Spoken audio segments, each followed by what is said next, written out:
We are back. Welcome back in to the Pigskin Cafe. My name is Hampton Sipper, and I will be your host this evening, guiding you through our recap of the final regular season weekend of college football. I about said week, but I put the end on the weekend. Come on.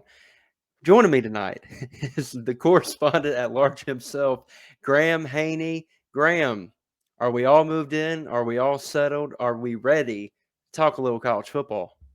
Hey, we're all moved in. New location. That's why the lighting's a little bit off. Got to compliment your lighting, Hampton. That face looking beautiful. Um, that's right. Um, yeah, we are all unloaded. We are not unpacked. There's a lot of stuff every which way. And I appreciate you correcting yourself. Just making sure that college football is just this weekend. No action during the middle of the week Darn. to eat up that time slot. But glad to be back. Glad to be talking to college football. Appreciate you doing one by yourself last week. Um, hey, I guess it's because you owed me one because I did one by I did owe myself. you one. So yeah, so there you go. Glad And to be back. Talking college football. Yeah. absolutely. And I think, are you 5 for 5 on your hot seat? Or California hadn't fired their head coach yet, have they? I'm not. I had Neil Brown in there. It Brown on looks like there, and he's going he's to be staying another retained. year. He's gonna be staying another year. I thought he would. I was gonna put him. I was thinking about putting him in the like special guest, Mm-hmm. the bonus picks whenever I had uh, Pat Fitzgerald at Northwestern and I forgot the coach of Iowa. Over my brain, Parents, but Kurt Parents, Kirk parents, yeah. and I said those two guys just probably had too much clout around them, and I didn't know if they would care enough to fire him. Mm-hmm. I thought Neil Brown would survive based off the way they ended the year. I think it's just kind of one of those things that maybe West Virginia knows that Neil Brown's not the guy, but they don't have a solution just yet, so they're going to buy another year. Just our new athletic director as of like yesterday, today. Mm-hmm. So they are, I think, just trying to level the ship before they start making big changes. Mm-hmm. But yeah, so right now 3 for 5. Justin Wilcox, California, should be let go, and I say that as an opinion, not as a like reporting. He really did a Mm-hmm. bad job, and has been there for several years, so he's just kind of on the decline. Um, Mm-hmm. but yeah, 3 for 5, so can't complain. Not That's a bad. winning percentage. Not bad. Well, for our show tonight, we've got a very cool show planned out for you guys. We're going to start with our takeaways from the final weekend of college football, so week 12. Very, very interesting rivalry weekend. It delivered as it usually does. Then we're going to talk a little bit about the coaching hires. I know Graham, not to spoil his takeaway from the weekend, but I think we're going to touch on that a little bit. And then we're going to end the show with picking the conference championship weekend. Unfortunately for college football fans, conference championship weekend is usually fantastic. Little lackluster slate this year. I think this is the first time since 1996 that each conference championship features a team with 3 losses or more, Hmm. which is speaks to the parity in college football this year. I think more than anything, Yep. which is good for the sport, but it's good for the sport, but it also means less compelling matchups. I think to talk about and discuss. So Mhm. it's kind of a balancing act. But I'm going to start with you, Graham. I know you didn't get to watch a lot of college football this past weekend, 2 minutes to be exact, but give me your takeaways from this past weekend. Yeah, I still kept up with the games on my phone, but was moving because of the Thanksgiving holiday. Can't move until Saturday. So guess what happens on college football Saturday, the day of the Iron Bowl? I'm packing Hmm. boxes and I'm in the car, and it's not very fun. But Alabama took care of business, so that's all that matters. Um, but my big takeaways of the week, outside of like particular games, is it seems like college football programs are getting the guys they want, and they are having plans before they fire guys. We talked about it years ago. Whenever Auburn fired Gus Malzahn, it's like they didn't know who they wanted, and maybe they did know who they wanted, and it didn't work Couldn't out. get him. But the Brian Harsin hire took so long. Auburn, they knew who they were going after, and they took care of Hugh Freeze and they locked him up. I mean, that was a crazy just storyline in itself with everything that's rumored to go on in that contract, whether he can have access to his Twitter or not. We know that he will not get like a university phone. I'm not speaking to that as if I've read that, but we know he can't be trusted with that. So we're gonna go and roll that out. But I mean, that wasn't even the biggest splash of the cycle. I mean, to me, you Nebraska hires Matt Rule, like an 8-year contract for Great um, move. like $9 million. I think he'll do a good job at Nebraska. Already a top 10 um, guy in salary for college football. I think that Nebraska needs somebody like that. Whether they will admit it or not, they need a program rebuilder, and that's what Matt Rule does a fantastic job Yep. of. Did it at Temple, did it at Baylor, just didn't have success with the Panthers.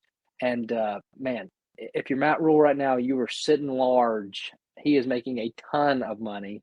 I know some of that will be offset from what he got in his buyout from the Panthers with his new contract with Nebraska, but I mean, it pays to be in the coaching business.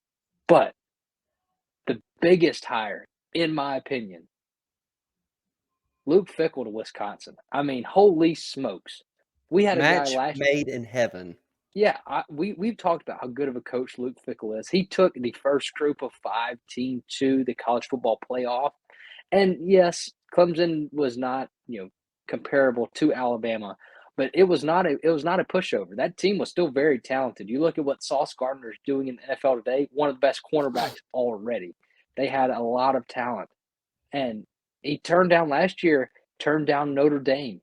Marcus Freeman takes that job, and Luke Fickell said, "I think I want to. I think I want to roll it out. I think I want to hang out with Cincinnati." And what does he do? He hangs out for a year. Wisconsin fires uh, Paul Chryst, their head coach. Jim Leonard is promoted, the long time up and coming defensive coordinator, one of the highest paid coordinators in all of college football.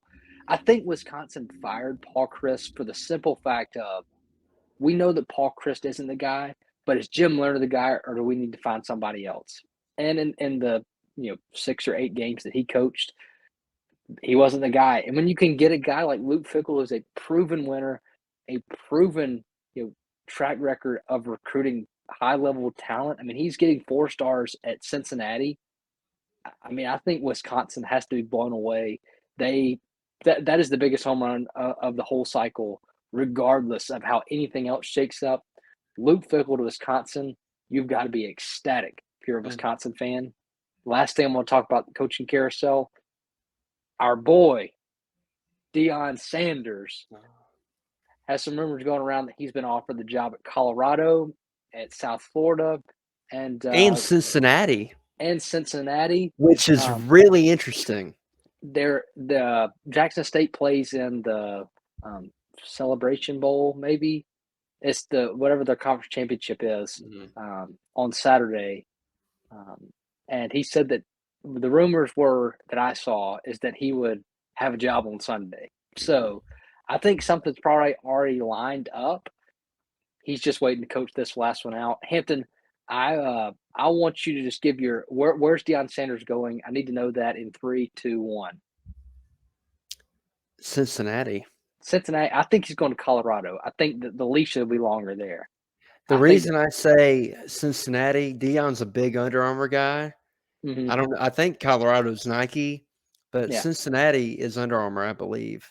I Or think they so. Adidas. Yeah, I think they're Under Armour or Adidas. But I think he could, to me, if I'm him, either there or South Florida are the two best options. I think he'd kill it in South Florida with the talent around that area. I mean, Alabama's put 5 or 6 guys in the league at receiver from South Florida, so I think he'd do well there. And then Cincinnati's already kind of built up to be one of the best group of 5 programs, and I think he could walk in there day one, take his son Shador to be the quarterback, and they could compete, keep competing for conference championships immediately if he went there. Colorado's kind of the worst out of those 3 jobs, but there's a lot of smoke in Yeah, Colorado. The Buffaloes are a stampeding, so I think you may be right. I think he's got a great opportunity wherever he goes. yeah. I mean, I think that um, Cincinnati it would be a good fit. I think South Florida would be a good fit. I think all of these places would be good fits. I think without Cincinnati, you look at South Florida, you look at Colorado, they need exposure. They need somebody that will bring attention to their programs because the past few years we talked about it. I know I have Jeff Scott at South Florida, horrific. He was one of the worst coaches in college football. Carl Durrell at Colorado, same boat. They were really bad as well. The only reason I'm giving the nod to Colorado is I give them the nod to Colorado for two reasons. One, it's a Power Five job. You can compete for national championships at Colorado, which you probably can at South Florida. You probably can't at Cincinnati right now either. And I say that not because Colorado has all the talent, but because if they run the table in the Pac-12, they could easily be in. And second, Colorado's been down is down bad. A few years ago, Mel Tucker's I think one and only season at Colorado, they were pretty good. And Yeah. so I think that his exposure, he could get those LA guys, those California guys, those Texas guys, those Florida guys. I think that the recruiting base that he could just surround himself at Colorado is just kind of the middle of all of those. Obviously, except for Florida, but I think that it has the highest potential out of all those the jobs offered. Well, and there's some potential with them changing conferences and getting more exposure that way. But you Yeah. also have at Cincinnati going to the Big 12. They're going to be getting more exposure here. And I mean, Hmm. they're 1 year removed from a playoff berth. Yeah. I think he could compete for a natty there. I mean, obviously it'd be difficult, but I think he can't go wrong. And it's going to be really interesting to see where he ends up. I want to piggyback on a couple of the other hires that you talked about. Matt Rule, Mhm. you nailed it. Program builder. That is what Nebraska needs. That is what they get. Great hire for them. Hugh Freeze at Auburn. I'll hit him first. I think he's a good football coach. I think he's Gus Malzahn Jr. I think he recruits better than Gus Malzahn. I think he will put a more heavy emphasis on recruiting than Gus Mhm. Malzahn did. But if you look at the records and you look at the very similar offensive style, I think Hugh probably has a more advanced passing attack, kind of a more varied schematic approach on that side, where Gus is kind of very limited to me with his offensive playbook when it comes to the passing game. I think Hugh's a little more advanced there, but he beat Alabama twice. But other than that, their records are very, very similar. They're very similar against top top 25 teams.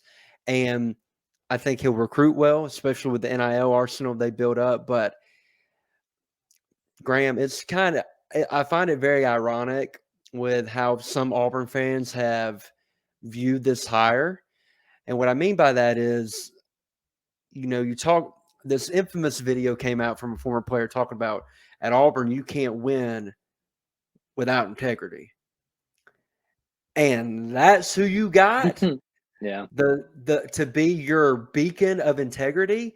I mean, the guy not I'm not going to talk about the off the field stuff at Ole Miss. I don't have to. I can just talk about how he cheated and paid players to come to Ole Miss, put them on probation. They had a show cause, they had a bowl probation, and he flat out lied to recruits and said that the allegations or the violations came with Houston Nutt as the head coach.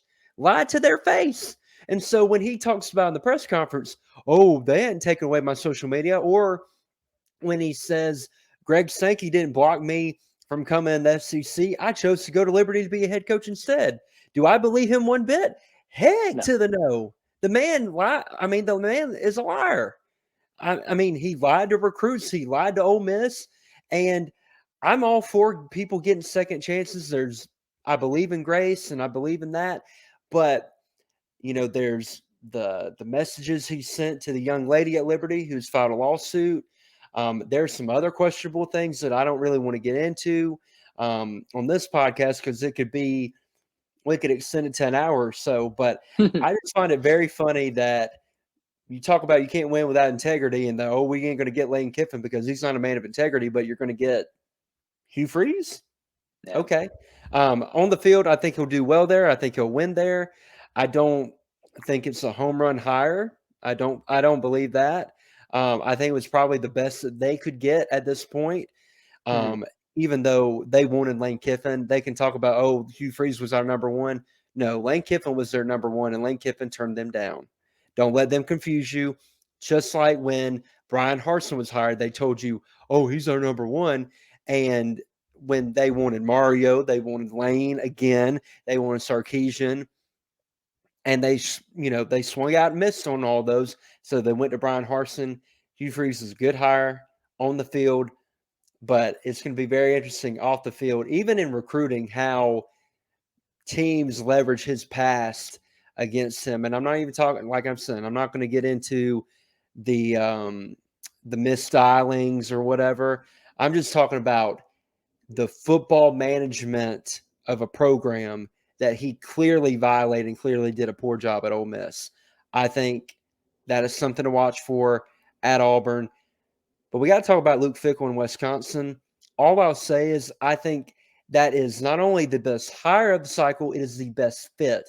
Some Midwest guy going to the Big Ten, where Paul Chryst won at Wisconsin. I mean, Mhm. he did. He won at Wisconsin. But I think Luke Fickell can take that foundation and elevate it. And I think Wisconsin knocked it out of the park. Very good hire by them. I think he will compete for conference championships there and maybe even national championships because the guy can recruit and develop. Like you talked about that Cincinnati team last year, they were a very talented group, and I'm very anxious to see what he does at Wisconsin. But when that kind of wraps up the coaching hires, unless you have anything else, Graham. But I want to talk about you got something? I was just going to add about Luke Fickell in Wisconsin that Big Ten West is just wide open. You know, Nebraska hiring a new coach, Iowa's offense being so awful, Purdue being the biggest like coin flip that ever existed. I will say this, where we might get into it later, but Jeff Brom, I think his first name is Jeff, coach of Mm-hmm. Purdue Yeah. against top 10 teams at Purdue. He's 3 and What? 0. Yeah, because he 3 and 0. beat Ohio State. I know he's beat Ohio State before. Mhm. Um, who else has he beaten? I'm trying to think. Michigan? I know Penn he beat State. Ohio State a couple of times, maybe. Yeah, I think beat Penn State once, maybe.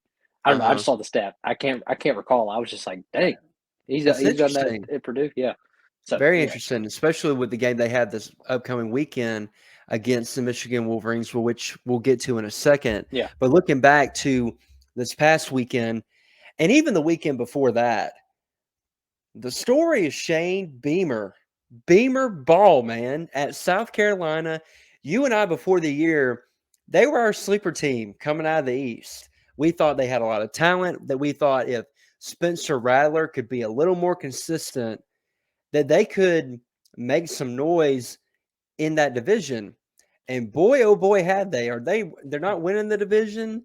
They're not second in the division, but 8-4 in his second year there is incredible. And you host Tennessee, top 5 team. You beat them 63-38. I mean, you flat out embarrass them, steamroll them. steamroll them, embarrass them. And then I picked them to go into Death Valley and beat Clemson. And Graham's laughing for something that got cut out of the show for those watching. You really missed But it. It's yeah, good. hey, hate you missed it, but it was on the cutting room floor. But then they go into Death Valley, big rivalry game with Clemson, and they win 31-30. Mm.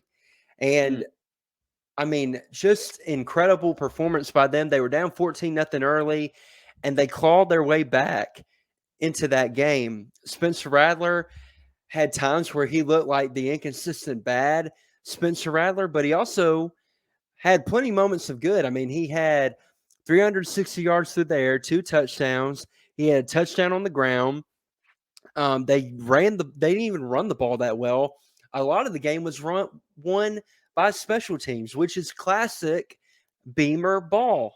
And then Clemson, on the other hand, DJ Uyunglele was awful. He was like 8 of 27 for 90 yards, which is pathetic. Will Shipley had a good day, but it was won through special teams and on the arm of Spencer Rattler, which was kind of obviously they beat Tennessee off the arm of Spencer Rattler, but they also ran the ball very effectively with, but I believe his name is Jaheim Bell. I think he was a converted tight end. They ran the ball really well against Tennessee, and I think that is the story of the weekend because of the momentum now that they're going to have going in the offseason. Then if you win your bowl game and you finish 9-4, like hot dog, and if Spencer Rattler comes back, and now, like I talked about preseason, you're a transfer portal destination. That's really, really impressive, man. Yeah. I think they got something special going there. It's always been one of my kind of low-key favorite SEC teams because they're kind of the underdog, but they've got a great atmosphere, great fan base, and couldn't be happy for Shane Beamer. Great guy, and it's always great when you can beat Dabo. Love you, Logan. But also for Dabo and that Clemson program, you got to be looking at yourself in the mirror. You got blown out by Notre Dame, and then you lose this rivalry game to a significantly talent inferior team at home. Your quarterback is a disaster. He's regressed since he got on campus. You're losing a lot of talent going into the draft with the D line. I think they got a lot that they need to self-assess and evaluate going into this offseason. Major changes need to probably be made. Will Dabo be willing to do it? It doesn't really sound like he will. Doesn't sound like he's going to use the portal much. And they're going to kind of keep doing the same thing because that is what's won in the past. I think that's going to be to their detriment. You got any thoughts on that, Graham? Yeah, I think that Clemson last year, I think it was like the only team in the country that didn't have a player enter the transfer portal or that they recruited from the transfer portal. So, I mean, they're Yeah, they didn't exclusively recruit one. high schools, which credit to their coaching staff. I mean, that takes a lot to like convince players to stick around and believe in what they're building. But I will disagree with you with one point. Okay. You said that DJ Uyunglele has regressed since getting on campus. That requires that he had talent when he got on campus. Can I counterpoint? Sure. Can I counterpoint? His freshman year, he went into South Bend and put up like 300 to 400 yards and 3 or 4 touchdowns, and they beat Notre Dame. Or they lost to Notre Dame, but he still had an incredible game. He has not played like that since then. In limited spot duty when he was a freshman, he was very impressive, and everybody thought he was going to be the next big thing. But from that point on, it's been a cliff. It's been a nosedive for that guy. Yeah, I mean, I guess you can make that point, but I would counterpoint your counterpoint Okay. and say that just because a relief pitcher has one good inning doesn't mean they're a good relief pitcher. Doesn't mean you should bring them in to close the game every game just because they have one good inning. So I think that we've all been underwhelmed by DJ Uyunglele at Clemson. I think that he's wildly underperformed his like number one, number two ranking coming The out of hype high he had school. coming in. Yeah, I mean, it was talked about him and Bryce being, who was battling out for the number one quarterback in that class. And I mean, you're looking at it. Does DJ even get drafted day one? He definitely doesn't get drafted day one. Does he even get drafted before day three? I think with a guy No, that big, maybe they drafted no. round 6, 7. But there's no way I'm taking him in the top 4. And I don't know if he comes back to Clemson next year because Mm. you and I both know Cade Cade Klubnik is the next guy up at Clemson. It's not going to be DJU show next Yeah, year. no. So is he going to transfer or is he going to enter into the draft? It's going to be very interesting to see. Had a couple other takeaways really quick before we kind of get in Yeah. to this weekend. Alabama beat Auburn in the Iron Bowl. Me and my buddy Kyle Edwards, shout out to you. Love you, brother. We went to the game, had a good time. And Alabama, for the first time probably since the Tennessee game, looked competent offensively. Mhm. I thought Bryce Young played arguably his second best game of the year, probably to that Tennessee game, looked much healthier. It helped that Bill O'Brien was a little more innovative, I think, with the offensive play calling. I mean, they did some really interesting stuff with moving the pocket, throwing back to the running back on a wheel route. taking vertical shots down the field, motioning Robbie Oots out to be a blocker on the lead on screens. And you saw that they had much more success than they have all year, which I thought was a good little tweak. A few games too late, in my opinion. Yeah. But I thought Bryce played really well. Did help that Auburn also did not send interior pressure, which, as we've documented on the show, he struggles with a great deal. I thought the freshman receivers stepped up. Kendrick Law, he's going to be a name next year. Isaiah Bond, going to be a name next year. Kobe Prentice, same thing. Really high on those guys. Jermaine Burton has really come on the past 3 or 4 weeks. I think him and Bryce, the chemistry has kind of gotten down, and I don't think we can understate. I don't know if I've talked about it enough on this pod. I think his injury really affected and stunted the growth of the offense, especially with those receivers and establishing chemistry and getting reps in practice. I think you saw the result of that lack of reps and kind of the lack of trust that they had in one another. And I think that led to some offensive struggles because you kind of saw on Saturday. I know I've talked a lot about Bryce's struggles this year, which are very warranted. But what you can't argue is his elite poise, his elite mobility in and outside the pocket, the way he can throw on the run. And I think his instincts, when he can just kind of read and react to the game, I think are second to none. They're very special, and that's why he's going to be a top draft pick in the upcoming NFL draft. So good win by Alabama. And then the final takeaway, and I want to get your thoughts on this. Michigan going in to Columbus and laying the beat down, and I mean beat down on Ohio State, who was favored going into the game. I thought they were going to win the game, and Michigan did this, need I remind you, without Blake Corum doing anything. Blake Corum had 2 carries in this game because he was coming in injured from that Illinois game, I believe. And what a performance by Michigan. 2 years in a row, you beat your arch rival. And not only do you beat them, you physically dominate them. Like they know who they are, they know what they want to do. And I think JJ McCarthy, while I wouldn't consider him an elite passer, he hit enough big shots down the field Ohio State was just playing Olay and letting receivers run right by him, having a lot of coverage busts, but he was hitting big plays. The receivers really stepped up. And then CJ Stroud didn't have a good game. He had made a couple critical errors. He didn't elevate and rise to the moment. He didn't do it last year either in that game. And I thought it was another statement win by Harbaugh, who many of us have criticized in the past for not winning the big game, for his teams not showing up. Well, 2 years in a row, they absolutely have, especially in this big rivalry game. So what do you make of that result on Saturday, Graham? And do you have any hot takes about it? And then we'll kind of move on into conference championship pick'em. Yeah, like I said, I didn't get to watch much football over the weekend. This is probably the game I regret not being able to watch the most. A 2-3 matchup going into it. You've got Ohio State, Michigan. Michigan coming to the Horseshoe to Columbus to take on Ohio State. And when you look, I think everybody pretty much picked Ohio State to win. You could have named every player on Ohio State's offense because it's full of stars and studs. When you look at the Michigan team, you could name their quarterback. You could name Blake Corum. Outside of that, can you name another player on that Michigan team?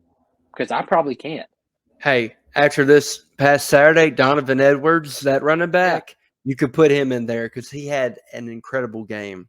Absolutely. His coming out party. Yeah, but going into that, it was the Blake Corum show, and deservingly so. But this Michigan team was just like, I was very impressed whenever I saw the stat line, going back and watching some replays, and that Michigan has been doing this all year. And at the beginning of the year, we thought it was because they were playing inferior opponents. Oh, the Big Ten just isn't matching up this year. Michigan State's down. Penn State's down. You look at it. They did the same thing to Ohio State that they did to Penn State.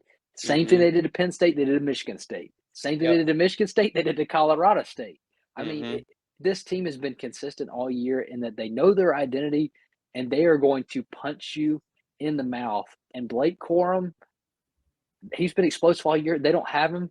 Like you said, Hampton, this Edwards guy steps up. I mean, he has 216 yards on 22 Yeah. carries. I mean, Yeah. averaging almost 10 yards a carry, two Yeah. tutties against Ohio State, who was supposed to have a reborn defense under Jim Knowles. I mean, this bad. It was bad. Credit to Michigan, credit to Jim Harbaugh. And I'll say this before we go into the future. Uh-huh. For all the teams that are like looking to get rid of a coach, this isn't the guy, let's move on. Give your guy an incentive to win. Make him take a pay cut and say, this is your last year. Go prove it. Michigan did that last year, and Jim Harbaugh has had back-to-back great, I repeat that, great seasons. Yeah. Credit to him, credit to Michigan. And I saw where this last thing, absolute last thing I'll say, there was two recruits I saw that went to the game that were from Ohio, watched the game. After the game was over, they committed to Michigan. That is awful. Go Big Blue. That is a big loss by Ohio State. Still one of the elite programs in college football. We're not saying this is their downfall. But you bring guys in, you invite them to come watch you play, and you get skunked big time on the field and off the field. Rough. That's rough. I do think we need to say this, though. It's 3 years in a row in the biggest game. Ryan Day's teams have been physically outmatched, and he's gotten a pretty lopsided score against them. National championship in 2020 against Alabama, they got beat 52-24. Last year against Michigan beat them soundly in Ann Arbor. And then this year, 44-23. Kind of raised a little bit of an eyebrow. Not saying you fire Ryan Day, not at all. But he had a program. He inherited a program that was at the top with Urban Meyer. I don't like Urban Meyer. I don't really respect Urban Meyer. But the guy can coach and the guy can build a program. And I could argue that Ryan Day is almost taking a little step back. I mean, Urban Meyer did not lose to Michigan. And now you've done it 2 years in a row. Very, very interesting to see what changes he makes going into the offseason, and maybe even if they get in the college football playoff, which is very possible. Yeah, especially with how talented their team was. I mean, exactly. Going into the season, it was the conversation was the three teams that were could win the national championship: Ohio State, Alabama, and Georgia. And I think out of all of those, Georgia was probably just the mix in because they won it last year. Mm-hmm. But you look at Ohio State's team. I mean, I will argue and probably die on this hill to say there's probably not a more talented team in college football than Ohio State. I mean, you look at especially on offense. Yes. And I mean, defense, it's not it this year. But you brought in a new guy to fix that, and it just seems like you're having the same problems over and over again. Well, and the defense may not be it, but they got talent. I mean, Jeffrey Tuamalua was the second coming of Ndamukong Suh against Northwestern? No, against Penn State. He played an incredible game against Penn State, and so everybody crowned him as like the next King Kong. But they've got talent up and down that roster. Yeah. They've recruited very, very well. And you go in a game like that, and your manhood's questioned a little bit, and you don't respond. So, especially at home. At home. Last year, you lose to Michigan on the road, a snowy game. I mean, just kind of one of those nasty games. Mm-hmm. You're at home this year. You're supposed to have the advantage. And Michigan came there, and they shut the crowd up. At halftime, I think Ohio State was winning, but the second half response by Michigan, I mean, incredible. Credit to them. Yep, incredible. And I'm glad Caleb Downs got to see that in person, and he is head to Alabama in a month or so. Cannot wait to have you on campus, Caleb. Now, let's go in the conference championship pick'em. We're going to do these really quick, Graham, just for sake of time and for sake of, like I mentioned earlier in the show, not the best slate that we've had conference championship-wise. So we'll start with Pac-12, USC, Utah, real quick. Who you got? This was tough, but it's a rematch game. Hard to beat a team twice. Yep. I'm going to take USC. I think Caleb Williams is going to shore up his Heisman Trophy in this Pac-12 championship game in Las Vegas. But I think this is going to be a tough matchup because Utah. I mean, whenever USC went to Utah, it was a nasty game. Utah Great played game. physical, and USC is not. They're not very good against playing physical teams, but I think USC is going to make enough plays to win. It's going to be a close game. I think USC gets the edge. I agree with that 110%. Hard to beat a team twice. Utah is a good matchup for them as far as they'll be able to move the ball. Cam Rising is a baller. Dalton Kincaid, their tight end, will make big plays. But in the end, Caleb Williams, like you said, shores up that Heisman. USC goes to their first college football playoff. Let's go to the ACC. North Carolina and Clemson. This is tough, Graham. Both teams are struggling. I don't know if either team is really that good. Who do you got? I'm going with Clemson. I think that in this tough matchup, I think that Clemson has been there before, and they have enough talent on offense and defense to make enough plays. North Carolina is truly one side of the ball wins them the game. I mean, North Carolina without their offense, they couldn't win anything. So I think that Dabo is probably going to get the guys right, knowing that this is kind of their back against the wall game. That's usually when Clemson plays well, Little old and Clemson. yeah, and not that this is going to be for much, but I think uh, Clemson has to show that they're still on top of the ACC to just kind of hold on to that. I'm going to go with Clemson, but this will be a fun game in Charlotte. So, I mean, I think North Carolina is definitely going to show up, but it'll be fun to watch. But I'm going Clemson. I think it's probably going to be about a 10-point game. I don't even know what the spread is, but I think Clemson is going to make just enough plays and then kick a field goal to win the game. Yeah, it's going to be a very interesting game, especially with how bad North Carolina is on defense. I mean, they are putrid. Love you, Gene Chizik. I cannot wait to see you on the Better on, SEC network again this or next year. yep. But I'm going to go with North Carolina. I think Drake Yeah, May has struggled 2 weekends in a row, and I can't do it. I'm going to go Clemson because their defensive line is going to annihilate North Carolina's yeah. offensive line. Drake May is not going to have any time to throw. I love him. I think he's a great player, but I started talking through the matchup. I think Clemson's too talented. Give me Clemson. Big 12, real quick, Graham. TCU, Kansas State. Who you got? I'm going with TCU. I think that they're playing in Arlington, so sort of a TCU home game. But I think TCU is kind of on the verge of like, we still got to win to get in. And I think that that is something that's going to push them over the edge.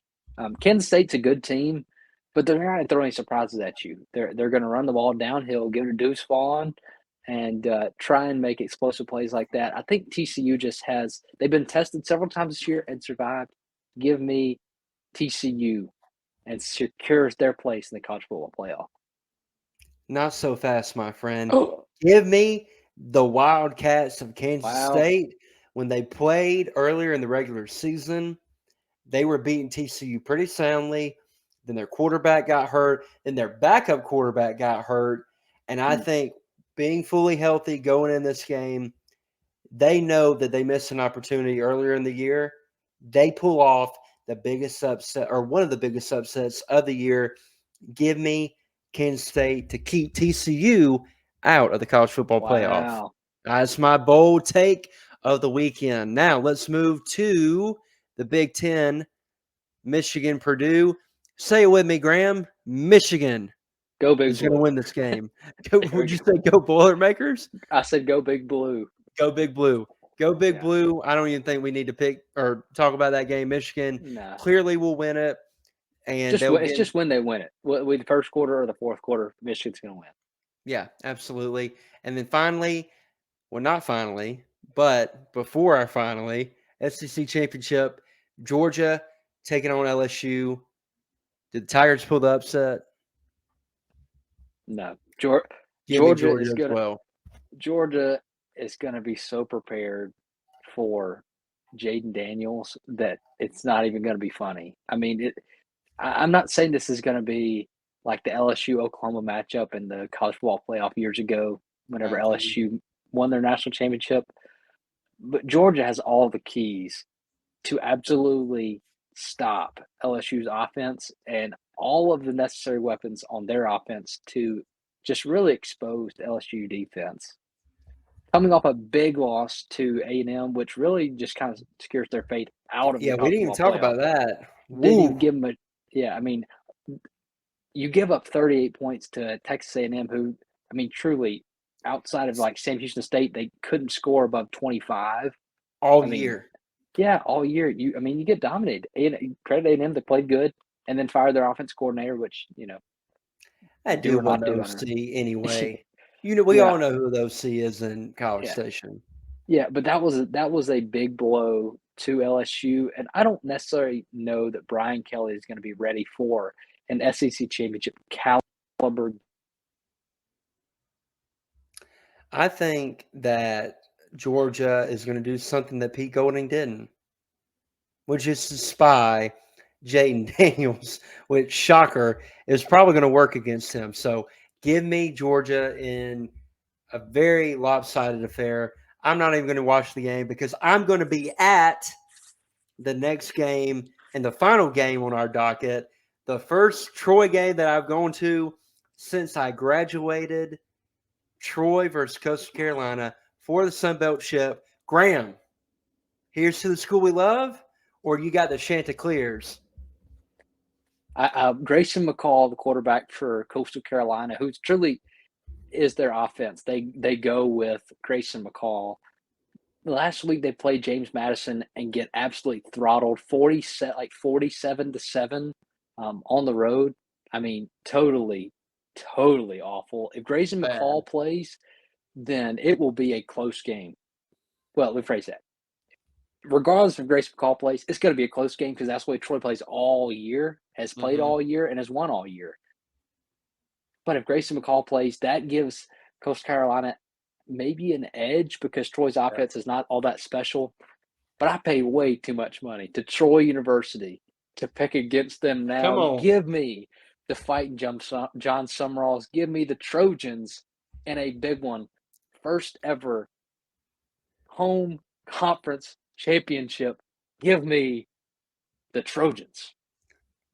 Wow. That would make Barry McKnight blush, Graham. Yep. Give me give me Troy as well. They're going to be at home. Probably going to be a packed out vet. Have to. And I think that it's going to be close, like you said. But in the end, Troy makes a defensive stop to win the game. That and their running game was been propelling them all year. And I think it will do it again on Saturday. What you got, Graham? What's the Last finger for? thing, 2 years ago, Coastal Carolina's best year they've ever had. Yeah. They came to Troy, and Troy was this close to beating them. Coastal Carolina drove the field with like 30 seconds left, end up winning that game. There's Troy players on that team that will remember that, Remember and that. they have some vengeance to pay. So, I mean, the men of Troy got to take care of business. We're hyping them up. They have yet to deliver that dominant blow this season. Hmm. What if it is in this Sun Belt Conference Championship? I'd love to see it. Love to see it. In the Possibility that words I of go, but Wesley I don't know that. Kerser, rebuild the wall. No, no, no, no, no, no, no, no, Yes, sir. no. Only a few of our Troy compatriots will get that reference, but that was for you, Wesley, if you are listening. Graham, I cannot believe this is our final preview show before bowl season. It's going by way too quickly, but Has man, it's been awesome hopping on each and every week, talking college football with you. And it's going to be a very interesting offseason with the transfer portal, NIL, coaching changes at Alabama, at other SEC schools. I, for one, cannot wait. I'm already locked and loaded for 2023, and it'll be here before we know it. But hope everyone enjoys their college football weekend. Thank you for listening to the Pigskin Cafe. If you're new here, hit that subscribe button, leave us a like, leave us a comment, and hit that notification bell. Be sure to follow us on social media and on Spotify or wherever you listen to your podcast. And check out our latest interview that dropped yesterday when you listen to this, it'll be yesterday with Tua Tagovailoa's trainer, Nick Hicks. You're going to have to listen to that one. It's a really good interview. Nick's a great guy and has done awesome stuff working with Tua in the offseason. Very enlightening, not only on his journey with Tua, but also with other NFL athletes he's trained. So be sure to go check that out. And we will be back hopefully next week to recap conference championship weekend, react to the playoff matchups that we have going on, and any other transfer portal or coaching news. But the Pigskin Cafe is closed for now. But until next time, chew on that.